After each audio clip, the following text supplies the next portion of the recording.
Pernahkah Anda membayangkan hutan yang seharusnya menjadi pelindung justru berbalik menyerang dengan kiriman ribuan kayu gelondongan? Lihat video ini. Kayu-kayu ini tidak patah karena angin. Potongannya rapi. Mereka ditebang, ditumpuk, lalu disapu air bah menghantam rumah-rumah warga yang sedang terlelap. Tanggal 25 November 2025, Tapanuli tidak sedang diserang musuh dari luar. Ia dihantam dari dalam. Banyak nyawa melayang. Ribuan warga menjadi pengungsi di tanah kelahirannya sendiri. Dan di balik lumpur yang mengubur Kecamatan Batang Toru, tersimpan skandal ekologis yang melibatkan 7 raksasa korporasi, ambisi energi di atas patahan gempa, dan spesies kera paling langka di dunia yang kini diambang kepunahan. Apakah ini murni bencana alam akibat siklon Senjar? Atau ini adalah kejahatan lingkungan yang terencana?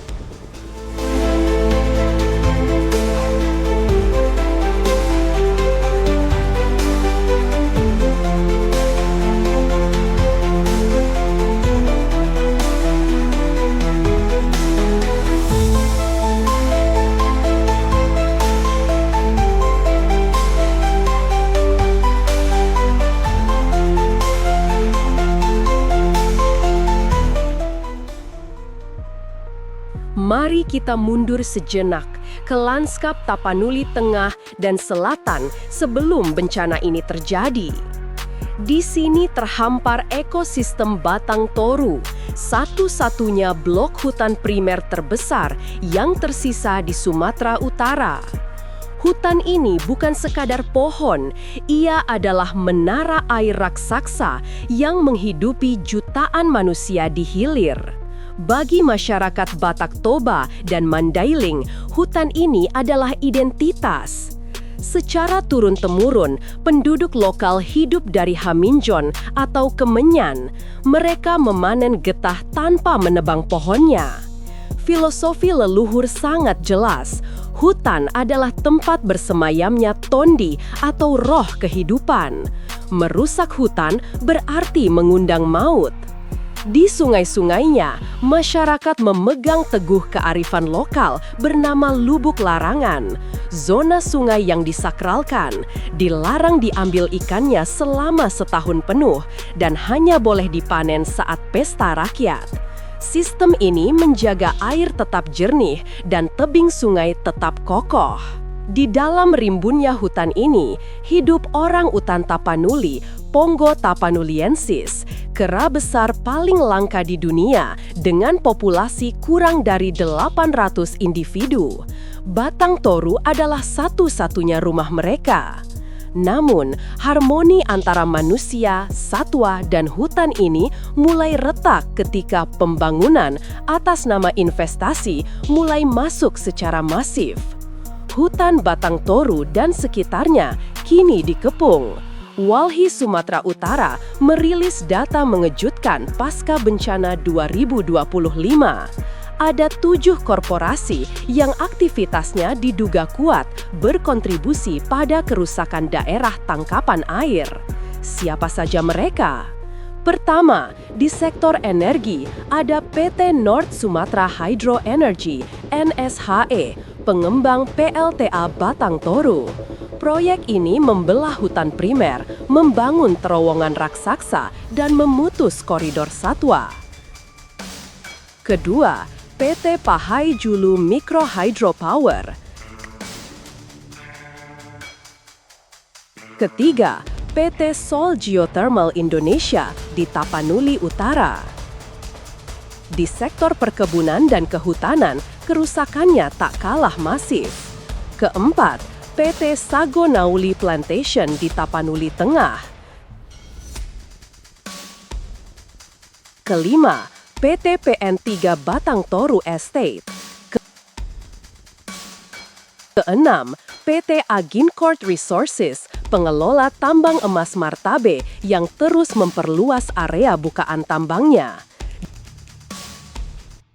Dan yang ketujuh, yang sering memicu konflik panas, adalah PT Toba Pulp Lestari. Mari bicara khusus soal PT TPL. Konflik antara masyarakat adat dengan perusahaan bubur kertas ini sudah melegenda. Hutan Kemenyan, Tombak Haminjon yang menjadi sumber nafkah warga, perlahan diganti menjadi tanaman monokultur eukaliptus. Tanaman ini rakus air. Ketika hutan alam diganti eukaliptus, tanah menjadi kering saat kemarau dan gagal menahan air saat hujan. Konflik sosial meledak di mana-mana. Warga yang mempertahankan tanah adat seringkali berhadapan dengan aparat. Mereka kehilangan mata pencaharian, kehilangan hutan keramat, dan kini mereka harus menanggung risiko bencana. Bencana 25 November sebenarnya sudah diprediksi. 1 bulan sebelumnya, BMKG telah mengeluarkan peringatan dini. Pada November 2025, curah hujan diprediksi berada di level atas normal. Puncaknya, muncul siklon tropis Senyar di Selat Malaka. Siklon ini menarik massa uap air raksasa dan menumpahkannya tepat di atas pegunungan Bukit Barisan. Tapi, hujan lebat hanyalah pemicu. Penyebab utamanya adalah kondisi tanah. Para ahli geologi sudah lama berteriak, wilayah Batang Toru berada di zona merah patahan besar Sumatera. Tanahnya labil, curam, dan didominasi batuan vulkanik yang mudah longsor. Membangun bendungan raksasa, mengeruk gunung untuk tambang emas, dan mengganti hutan akar tunjang dengan tanaman industri di zona gempa aktif adalah tindakan bunuh diri ekologis. Ketika hujan ekstrim dari siklon Senyar turun, tanah yang sudah telanjang dan terluka oleh alat berat itu tidak sanggup lagi menahan air. Dan terjadilah. Selasa 25 November 2025, air bah tidak datang sendiri. Ia membawa lumpur, batu, dan ribuan kayu sisa tebangan industri, bukti nyata illegal logging atau pembukaan lahan di hulu. Kayu-kayu ini menjadi rudal yang menghancurkan apa saja.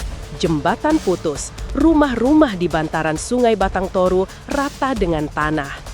Kearifan lokal Lubuk Larangan yang dijaga ratusan tahun hancur dalam semalam. Ikan-ikannya mati tertimbun lumpur, tradisinya lenyap disapu keserakahan. Dampaknya fatal, 47 orang meninggal, akses logistik putus total. Warga Tapanuli yang dulu hidup makmur dari alam, kini harus mengantri jatah makan di tenda pengungsian. Kita tidak bisa memutar waktu, tapi kita bisa mencegah Tapanuli hilang dari peta. Bencana ini adalah tamparan keras bagi pemerintah pusat dan daerah. Revisi RT/RW, Rencana Tata Ruang Wilayah Tapanuli Selatan yang dibahas tepat sebelum bencana harus dirombak total. Jangan ada lagi pemutihan dosa perusak hutan. Solusi ke depan harus radikal. 1. Moratorium total. Hentikan semua izin pembukaan lahan baru di ekosistem Batang Toru. Tidak ada tawar-menawar. 2. Audit forensik. Periksa 7 perusahaan tadi. Jika terbukti lalai mengelola daerah aliran sungai, cabut izinnya dan paksa mereka membiayai pemulihan. 3. Konektivitas satwa. Wajibkan pembuatan koridor atau jembatan arboreal agar orang utan Tapanuli bisa kembali terhubung dan berkembang biak. 4. Kembalikan hak adat. Akui hutan adat. Biarkan masyarakat lokal menjaga hutan dengan kearifan lubuk larangan mereka. Karena terbukti metode merekalah yang paling ampuh menjaga alam. Tapanuli adalah tanah yang diberkati. Jangan sampai kita mewariskan tanah air mata kepada anak cucu kita. Untuk 47 jiwa yang pergi dan untuk hutan yang masih bertahan, kita tidak boleh diam.